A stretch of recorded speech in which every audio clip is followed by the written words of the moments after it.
আপনারা যারা হেফাজতে ইসলাম বলেন, আসলে আপনারা কখনো হেফাজতে ইসলাম হয়ে উঠতে পারেন না। হয়েছেন কখনো হেফাজতে আওয়ামী লীগ, হয়েছেন কখনো হেফাজতে জাতীয় পার্টি বা অন্যান্য আদার্স কোনো পার্টি।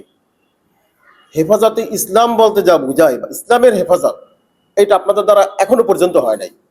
ওই নামকাস্তে দু একটা মিছিল মিটিং, এই নিজেদের নিয়েই সবসময় ব্যস্ত থাকছেন। এই ভিডিওটা দেখুন।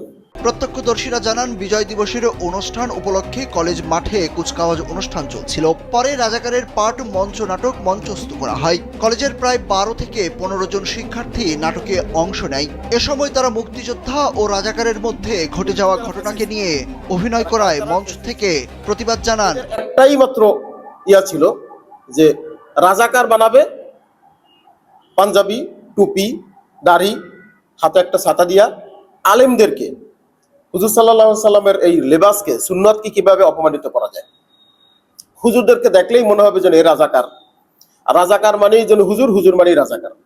এই যে একটা থিম, এই যে একটা মিথ তৈরি করছিল কথিত স্বৈরাচাররা, এই সময় কি নাটক, কি সিনেমা, কি কালচারাল অনুষ্ঠান, এই যে স্কুলের যে সাংস্কৃতিক অনুষ্ঠানগুলো হয়, এই অনুষ্ঠানগুলো প্রায়ই দেখা যাইতো যে রাজাকারদের একটা পাঠ, ওই পাঠে গিয়া একজন হুজুর সাজাইতো, হাতে একটা ছাতা, একটা কি চাল্লি চাল্লি অবস্থা, এই রাজাকার। তো কই এখানে আলেমদের ভয়েস কই? হেফাজতের ইসলামদের এখানে ভয়েসটা কই?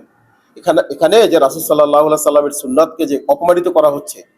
আসলে রাজাকার যারা ৭১ সালে বাংলাদেশের বিরোধিতা করছিল, এরকম আলেমদের লেবাসে ছিল? কই ছিল না তো। এই দেখেন, এই ছবিটা দেখেন, কি বোঝা গেল?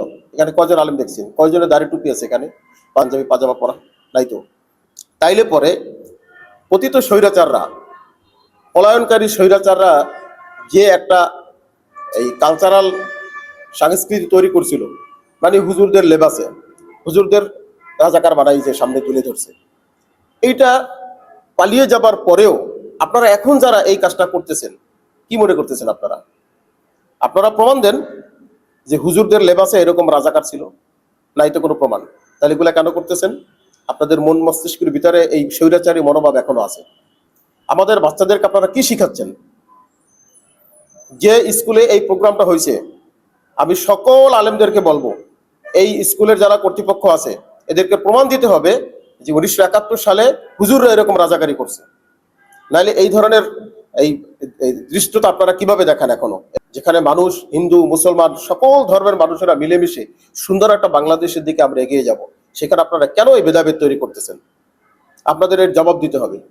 যদি জবাব দিতে না পারেন তাহলে আপনারা ক্ষমা চান, আর যদি জবাব দিতে পারেন দেখান, আমরা দেখতে চাই যে হুজুররা বা আলেমের মুখোশে এরকম ভাবে রাজাকারি করছে বাংলাদেশের বিরুদ্ধে। ঘটক বানাইতে হইলেও এরকম একটা টুপি দেয়, একটা পাঞ্জাবি পরায়, একটা ছাতা দেয়, এরকম এইসব ফাজলামি আপনাদের বন্ধ করতে হবে। এটা আলেমদেরকে ছোট করা, এটা রাসূল সাল্লাল্লাহু আলাইহি সাল্লামের সুন্নাতকে অপমান করা, এগুলো আমরা আলেম সমাজ আর সহ্য করবো না। আপনারা সাবধান হয়ে যান, এবং আপনারা যারা এই কাজটা করছেন, হুজুর সাজাইছেন, হ্যাঁ, এটার আমরা তীব্র বিরোধিতা করছি।